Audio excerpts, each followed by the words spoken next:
French multinational major Thales is looking to bet big on India in the coming year, setting up a maintenance hub and even doubling its engineering staff in the country. That's the word coming in from the company's global CEO, Patrice Kane. Speaking to me, Kane also said that the Indian market presents opportunities for big defense deals. Looking at India, India is a fantastic market in all our domains, in aerospace, aviation and space, in defense, in cyber security and digital identity security, on one hand.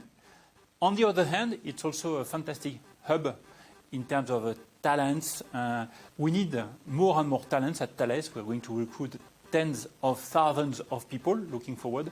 And clearly, India offers us a superb opportunity to chase for the right talents we need. Right. So speaking about drawing talent from India, what is the current percentage of workforce in your global workforce that comes from India, and how much more would you like to hire from India in the next 5 years, for example? Well, Thales is a company with more or less 80,000 people. Here in India, we have 2,000 people. So you see, it's already a sizable footprint that we have in India. Now, when we look forward, we ambition, and this is based on a concrete plan, to double the size of our engineering footprint here in India. So out of these 2,000, 1,500 people are working in engineering centers, serving the wider Thales, and not only the Indian market, but the wider Thales. And this will double by, let's say, 2027, so in a very short period of time. All right, so you're looking to double the workforce almost in a short period of time. Now, when it comes to expanding your India footprint, the areas where you would like to expand your footprint? Almost all the areas in which Thales is present. It's very clear in the aviation sector, with leading airlines like Air India or Indigo, for sure. That's a great occasion to expand our footprint and our flow of business with them. It's the case in defense. We have an historical roots here in India, an historical partnership between some countries like France, UK, and India that can be further developed. And it's also the case in what we call digital identity and security, among which you find our cybersecurity business, which grows very fast. I would like to ask you about the defense sector specifically. Recently, the Prime Minister had a very fruitful meeting with President Macron. We signed several pacts in the defense sector as well. How do you see the Indo-French partnership taking off? Are there any key projects in the defense sector which you are specifically targeting and hoping for? Well, there is this very strong ties between India and France, and this is a key starting point in defense. You cannot do much things in defense if there is no a very, I would say, good alignment between political priorities between the two countries. And this is the case between India and France. Now, as Thales, we are not a platform manufacturer. We design, I would say, sensors, communication systems, a lot of electronics. That's why you can find Thales in many, many domains, in many projects or programs, because we are on board on many, many platforms. So the number of opportunities are very, very high for us here. Right. Now, speaking about the recent orders by Air India and Indigo, how optimistic do they make you about the India market, and how are they likely to contribute to your revenue growth? But the market in India is booming, clearly. After the small, I would say, slowdown during the COVID-19 time frame, now clearly the market has picked up again. India is now the third largest market in the world for the overall aviation sector, so it's very large, and it's not over. I mean, the perspectives are clearly very positive. So we are going to accompany these airlines when they sell typically Airbus aircrafts. We are on board for the avionics suite, if I may say. So we are going to serve these airlines on the long run and accompany their growth here. All right. In terms of future investments in India, give us a sense of how much are you investing in India compared to your global markets, And how much could these investments increase in the next 5 to 10 years? Well, to make it short, we invest in brains, talents, and we invest in what I call our supply chain with Indian partners and suppliers. So in terms of brains, that's what I've said, we're going to double the size of our engineering centers here in India within the next 3-4 years. On the supply chain front, we have great companies, great Indian companies here, and we intend to do much more business with them. So they supply things to us, again, not for the Indian market, but for the worldwide market.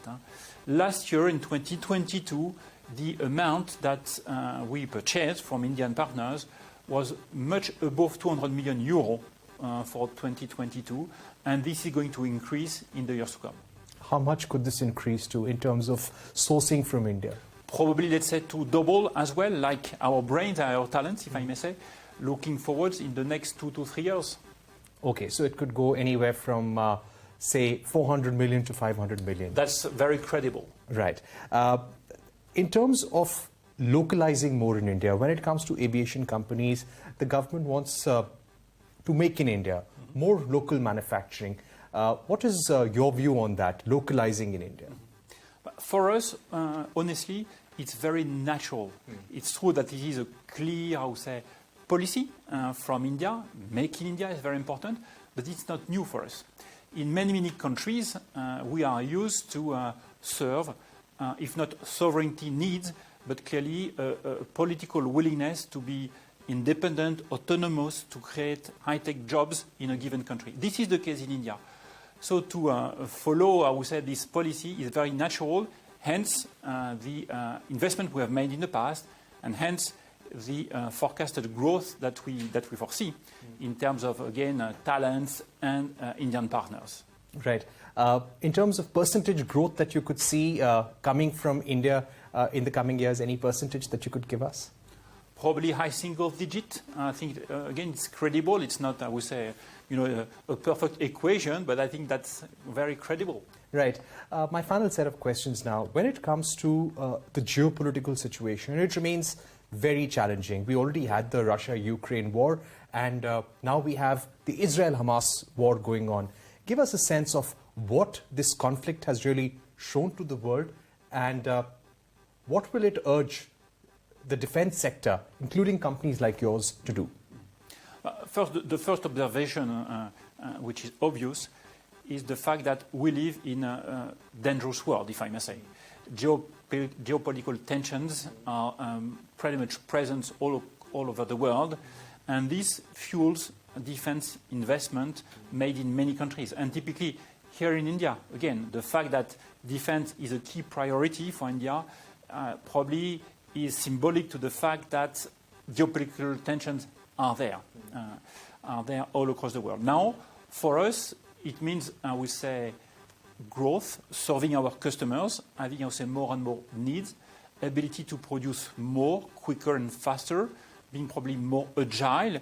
That's what we are looking for as well by partnering. We cannot do everything on our own. We need partners to, I would say, enhance flexibility and agility. That's what we are looking for. Right. And finally, in terms of further collaborations, maybe acquisitions, are there certain collaborations, acquisitions you're looking at globally and in India? Globally speaking, yes, we have announced a very big, I would say, move in cyber security this summer by acquiring a US-based company, Imperva, worth almost 4 billion euros. So it's a significant investment for us.